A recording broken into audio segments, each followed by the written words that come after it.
Imagine a world that has been overtaken by a vampire virus. Almost all humans are now vampires. The percentage of humans, I think, is down to low. About maybe 5% of the population is human, but these vampires are now having a blood shortage situation. Now, if you're thinking about that type of story, you may be thinking about the 2009 vampire horror dystopian film Daybreakers, with an incredible cast including Ethan Hawke, Willem Dafoe, and Sam Neill. Now, I first saw this film after it was released to DVD. I think I may have rented it through the Netflix rental system back when they used to actually mail you the disc. And the first time I saw it, it didn't really leave an impression with me. Something about it just felt like it wasn't very satisfying to me at the time. But upon this revisit, I may have a change of heart, and we're going to get into that in this video, and we're going to talk about this new 4K UHD transfer, and we're also going to take a look at this amazing steelbook packaging from LionsGate Unlimited that has a lenticular slipcover. I'm Dave Watkins, Watkins Films, and as you can see, I'm an avid physical media movie collector. I've been doing review videos on this channel for a little over a year now, and you can check out all my previous content on this channel. So this is a LionsGate limited release, and this is something they started doing recently that I'm not completely on board with, but hopefully it works out for them. But they started selling things specifically on their website that you can't get anywhere else. I've done a few other reviews of some of their other releases, like for instance, Frailty with Bill Paxton. This movie was, upon this rewatch, I was just really taken by this, and I was like, this is an amazing film, and this is also a very amazing release from LionsGate Limited. And that LionsGate Limited also does the Vestron Collectors series, which you used to be able to snag these at Walmart, but now if you started collecting these, now you can only get the newer ones on that LionsGate Limited site. And I did a review of this as well, Ghoulies Go to College, which is Ghoulies 3, and this film is really ridiculous, but it's a lot of fun. Now, you can't get this in 4K. There's a previous 4K release in the United States, but you can also through an Australian company called Umbrella Entertainment. If you go to their site, you can get a really awesome physical packaging for this movie. And actually, I'm going to go ahead and put right here. See, this is what the physical packaging looks like, and this has a very amazing slip box. Now, as far as I can tell, that Umbrella Entertainment release does have all the same physical extras as this one. That one, the Umbrella Entertainment version, does have a Blu-ray disc, where this one unfortunately only has a 4K. It also has a digital code, but it doesn't have the Blu-ray disc, which is a little disappointing for this release. But it's not a deal breaker for me. It's nice to have that Blu-ray, but I went with this one over the Umbrella release just because it was a little less, and I was very impressed with this steelbook and also this new cover artwork, which we're going to look at a little closer in just a minute. Before we get into that, let's talk about this story a little bit. Like I was saying before, it's about some. This movie does a very nice job of world building here, and the virus for these vampires broke out in 2009. It started with a bat, and I guess somebody may have gotten bit, and then it's contracted pretty quickly. Like if somebody gets bit, if they bite somebody else, that person turns into a vampire. So I kind of created this situation where everybody wants to be a vampire, or the people who don't, the humans, they're either on the run and they're always having to hide, or if they get caught, these vampires bring them back into this weird facility. There's pictures of it on the back. On the Umbrella Entertainment, it's on the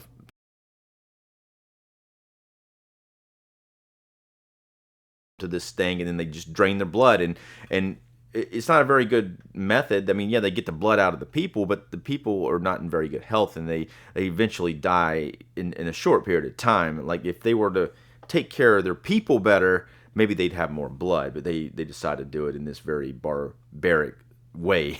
But this is also done in the people who are doing this. Like Sam Neill works for this corporation, and this also says a lot. This is a satire. It's a very big satire. And upon watching it this time, I really enjoyed the satire edge to this thing. I'm going to get into a little bit of spoilers because I just want to tell you about this satire. It's so clever, but it's about like it almost seems like a riff off of a pharmaceutical company, because you got this you got these people in this corporation, and then they figured out how to get blood from people, and they're wanting to sell that blood, and that's what they do. And they're trying to come up with a synthetic blood where they don't have to kill people, but then they know that even if they have a synthetic blood option, that this human blood is going to be like a kind of a delicacy that people are still going to want to buy, and they'll spend more money for human blood, but then they'll be able to survive off of the synthetic blood. I probably am going to get into some of the later things that happen, but maybe I'm going to leave it with that. Let's leave it with that. But I will say it is a really awesome riff off of corporations, and also like what I consider to be a pharmaceutical company who gets very greedy with their stuff, and then they want to just keep pushing it even though they don't necessarily have to. Now, the protagonist of this film is played by Ethan Hawke, and Ethan Hawke he's a great actor. He's also done a lot of really awesome horror movies like Sinister and The Purge, and he's more recent one, The Black Phone. But he's even some of the other guys like Willem Dafoe and Sam Neill have also done a lot of horror movies themselves. But all three of them are great actors. But Ethan Hawke he's a vampire, which is something I didn't remember watching this.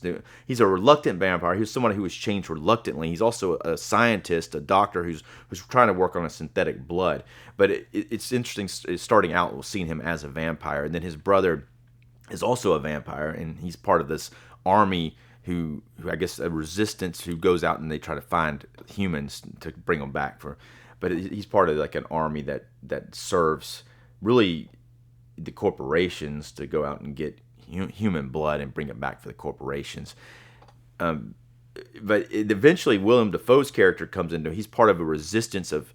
He is human now, but he was a vampire at one point, and he accidentally got turned back human. And he found a way to do it, and so that's kind of how they try to recreate his accident to try to figure out a way to cure humans. So basically, cure a vampire, make them back human. And so it's a really great cast. All three of those guys are in it a pretty good bit. Maybe Sam Neill's character, even though he does play with a little pathos within the course of the film, but he does kind of tend to lean more towards a villainous character for the most part, though I do really like his performance. Now, one thing that stands out in this film is there's some computer-generated effects in some instances, but there is also a lot of amazing practical special effects. His vampire makeup is great. There's a pretty good bit of violence in this. There's a pretty good bit of stunts and some pretty cool car chase scenes and things of that nature. So I don't know what was going on with me seeing this the first time, but upon rewatching this, I'm like, wow, this movie is just really friggin' amazing. It's got like a lot going for it. I'm gonna go ahead and punch in, and then we're gonna take a look at this physical packaging. Punch in.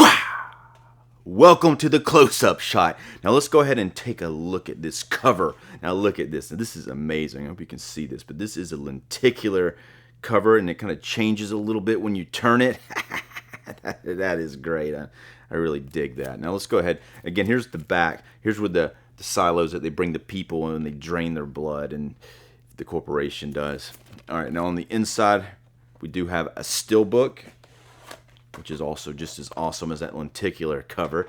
The same artwork, which I really dig. And by the way, there's a vampire down here in the bottom. There's this scene earlier on. This is something I didn't talk about, but the vampires. If they don't get blood, they turn into this. They start to look like a bat, and it's kind of like Nosferatu. And there's a scene near the beginning where Ethan Hawke's character's in his apartment, and his brother comes to visit him, and then one of these crazy like bat vampires gets in there, and he's trying to get their blood, and it's just that's a cool sequence too, and it gets very, very violent.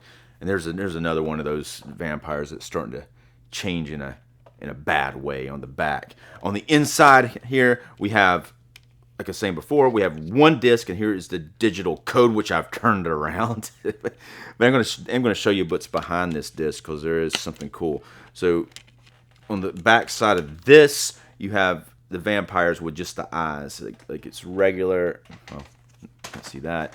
It's regular with like Ethan Hawke, and then when you see it in the darkness, their eyes glow. And that's another really cool thing about this film. They got some really cool contacts, like Sam Neill, and really any of the vampire characters. They have like a really almost like a yellow, like glowing eyes. It's like really cool.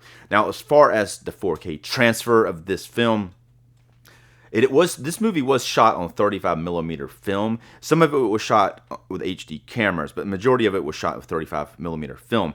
Now, it was edited digitally, and it had a 2K master, a digital intermediate. So it even though it is 4K, it is an upscale from 2K to 4K. Now, that being the case, it still looks fantastic. I thought it looked friggin' great, and this does have an HDR grading on it, which really helps bring out, well, it typically would help bring out the skin tones and make it look more realistic, but in this movie is extremely color graded in an awesome way. It really works well for this film, but it does have an extreme color grading. Most of the time at night, their skin and everything in the scene leans more towards like a green or teal kind of bluish look. And but the movie's often monochromatic, and it also has very low-key lighting. A lot of times it has almost like a film noirish flavor going on with the thing. But as far as the way that the detail levels look fantastic, and everything looks really sharp for the most part. And when you see like the darker areas, even like the darker shadows on people's faces, all of that looks very, very deep and looks very dark. And this HDR grading really, even though it doesn't bring out like a realistic flesh tone, it does bring out those colors in a very eye-popping way. Now, during the daytime scenes, we got a completely different story. It's still a little excessively color grading. It leans a little more towards the orange color. It still doesn't look quite natural on the skin tones, but like in general, I think these color grading choices really help this film kind of stand out. But let's go ahead, and I'm going to read a few things about the special features. Now, there is a nice amount of special features on here. As far as I can tell, I looked at the list on the Umbrella site. It looks to be the same special features. Now, one of the things they have is a feature length making a Daybreakers documentary. It's about 2 hours long, and it's on this one and the Umbrella release. This is only one disc. It has a lot of stuff on one disc for it, so that may detract from the 4K transfer. But they did shove a lot of stuff on here. There's, like I said, there's a 2 hour making of, and then there's several other like archive ones like that, and there's a lot of new ones that they call LionsGate limited extras. But looking on the Umbrella site, it looks like they do have those same extras. It says like building the world of Daybreakers. That was about 17 minutes. It says art and craft, the actors of Daybreakers. I believe that one's probably like 20 or 30 minutes. There's a gag reel. It says art department and technical and lighting tests, costumes, hair, and makeup, and so forth. So there's a lot of behind the scenes stuff and about the story, about the making of Daybreakers on here. So it has a very impressive amount of special effects. Now let's go ahead and rate this movie. I'm also going to rate Lionsgate's release. I'm going to give this a 4-star rating. I really think I underrated this movie back in the day. It is a very awesome film. I highly recommend checking it out. It has a very nice, as far as just like as a movie itself, and you're watching, the pacing here is pretty good. There's a couple of times where I felt like it slowed down a little bit, but I mean, almost sometimes they have to do that to kind of build the story. But I think the pacing here is fairly nice. I think it does have some thought-provoking things in it. The acting is terrific, especially by the main cast. Even the supporting cast is great. This release, I'm also going to give it a 4-star rating. Umbrella's release is significantly, it's hard to say it's better, but I do like that rigid slip box. But this lenticular cover and this artwork, I really dig this.